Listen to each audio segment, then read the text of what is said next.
Bonjour à tous. Donc je vous fais cette vidéo pour la correction de l'exercice sommatif 13 pour le cours de Windows Client. Donc c'était l'exercice où il fallait créer deux fichiers bash. Batch, donc les deux scripts pour effectuer. Euh, un c'était la création des utilisateurs, créer un groupe et ajouter un utilisateur à un groupe. L'autre, c'était d'effectuer un ping, effectuer un trace cert et effectuer un netlookup. Donc, j'ai déjà écrit les scripts, donc je vais juste vous les démontrer, expliquer quelques détails. Et les scripts aussi sont disponibles pour vous sur la cité. Si vous ouvrez votre compte eCité, désolé, c'est pas ici. Vous devrez les voir sous le module 13. Donc je les ai mis en fichier texte parce que je ne peux pas mettre des scripts batch sur eCité.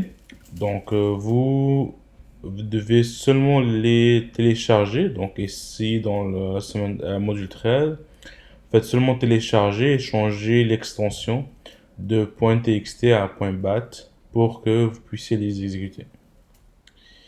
Donc revenons à notre machine virtuelle ici. Donc ça c'est le premier script ici. Donc pour commencer, j'ai mis une fonction qui s'appelle start. Donc c'est comme une fonction si vous voulez. Et celle-ci contient ces commandes-là ici ou ces étapes ici. Pourquoi je fais ceci? Parce que dans le script, on vous demande, ou dans l'exercice, on vous demande, après chaque étape, donc après chaque option que l'utilisateur choisit, vous devez revenir au menu pour lui demander s'il veut exécuter notre tâche. Donc pour ceci, il faut faire comme une boucle si vous voulez. Donc, ok, je finis cette tâche-là, il faudra que je revienne au menu principal. Donc j'ai créé ce qu'on appelle, c'est comme une fonction qui s'appelle start. Donc cette fonction-là ici, elle va demander à l'utilisateur quelle option veux-tu choisir ici. Et on va capturer cette option-là par une variable qui s'appelle option. Par la suite, on va rouler des if, donc pour voir les conditions. Et si jamais option est égale à 1, 2, 3 ou 4, mais ça va aller à la fonction 1 ou option 1, fonction option 2 et fonction option 3 et 4, ainsi de suite. Par la suite, ici, vous pouvez voir dans option 1, on vous demande de saisir un nom d'utilisateur. Et après, on fait avec la commande netuser qu'on a vu en classe le nom d'utilisateur et /add pour l'ajouter comme le créer.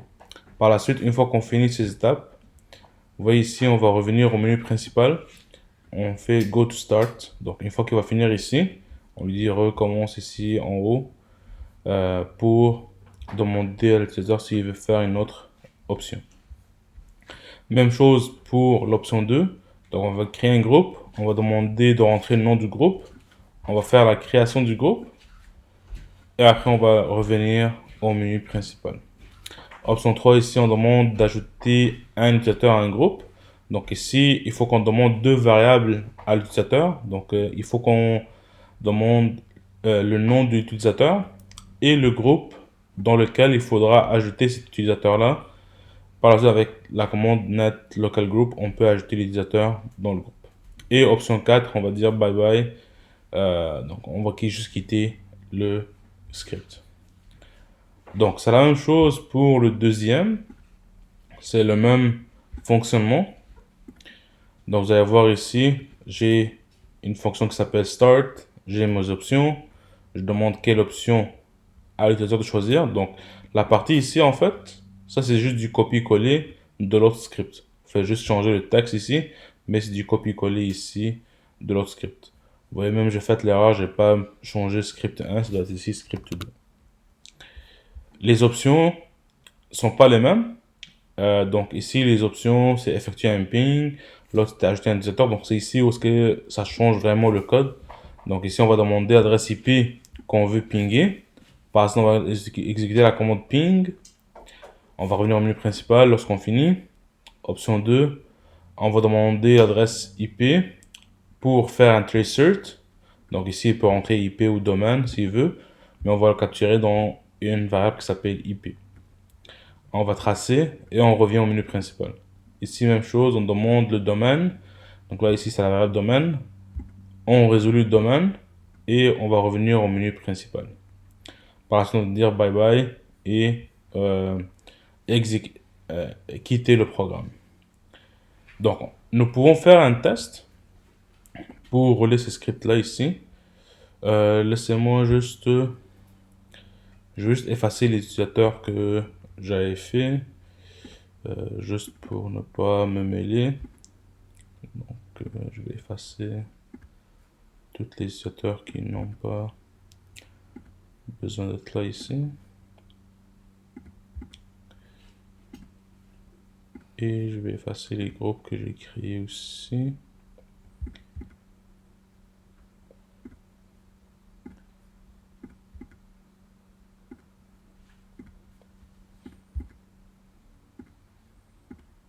Parfait. Donc, nous pouvons commencer avec le premier script. Donc, le premier script, puisque je dois créer des utilisateurs et tout ça, donc ça doit être en mode administrateur parce que j'exécute des commandes qui sont seulement permises par l'administrateur. Donc, je vais faire un clic droit, rouler comme administrateur. On accepte. Et là, ici, je vais avoir mon menu. Donc, on me dit de choisir une des options parmi les 4. Donc, je vais créer un utilisateur en premier. Donc, je choisis 1. Et je vais appeler l'utilisateur Nader, donc N-A-D-E-R. Vous voyez ici, la commande a été exécutée avec succès. Et je suis revenu au menu principal. Par la suite, je vais créer un groupe. Donc, je vais faire 2, l'option 2. Le nom du groupe, je vais l'appeler, disons, juste IT.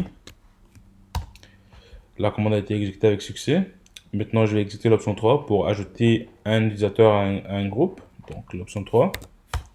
Là, ici, on me demande, donc, veuillez entrer le nom de l'utilisateur à ajouter au groupe. Donc, si je vais ajouter Nader. Par la suite, je vais rentrer le nom, entrer le nom du groupe. Donc, le nom du groupe, ça va être IT. Et voici. Donc là, j'ai ajouté Nader à IT. Et maintenant, je peux quitter avec l'option 4. Donc, j'appuie sur 4. Voilà, dit bye bye. J'appuie sur entrée et j'ai quitté le programme. Maintenant, pour voir si j'ai bien créé l'utilisateur et le groupe, je peux aller dans Computer Management. Je peux aller dans Local Users and Group. En bas de Users, je vais voir l'utilisateur Nader, qu'il n'était pas là avant. Et sous groupe, je vais voir le groupe IT qui n'était pas là avant. Et si je double-clique, je vais voir que Nader est membre du groupe IT. Donc ça c'est pour le premier script. Maintenant pour le deuxième, lui il ne fait pas des tâches administratives, donc j'ai pas besoin de rouler comme administrateur, donc je peux justement double-cliquer, je vais mettre en plein écran. Et ici la première option c'est d'effectuer un ping, donc je vais faire un ping, donc j'appuie sur Hello there, I'm Siri. What can I do for you? Donc Siri. Donc je vais juste appuyer sur 1, entrée. Donc là, je vais rentrer l'adresse IP ou le domaine. Donc je vais juste pinguer 8.8.8.8. Et là, ça va lancer un ping à 8.8.8.8. Maintenant, je vais faire l'option 2, donc de trace cert. Et là, je vais rentrer google.ca. Donc je vais voir le chemin que l'ordinateur prend pour aller à google.ca. Donc voici le chemin. Une fois que ça a fini, on va me ramener au menu principal.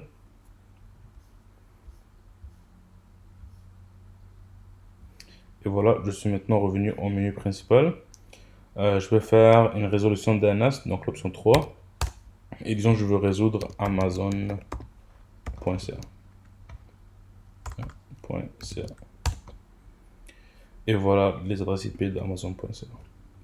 Je vais quitter, j'appuie sur l'option 4, entrée. Ça va me dire bye bye. Et je appuie sur entrée pour fermer le programme. Donc ça c'est la correction de l'exercice numéro 13.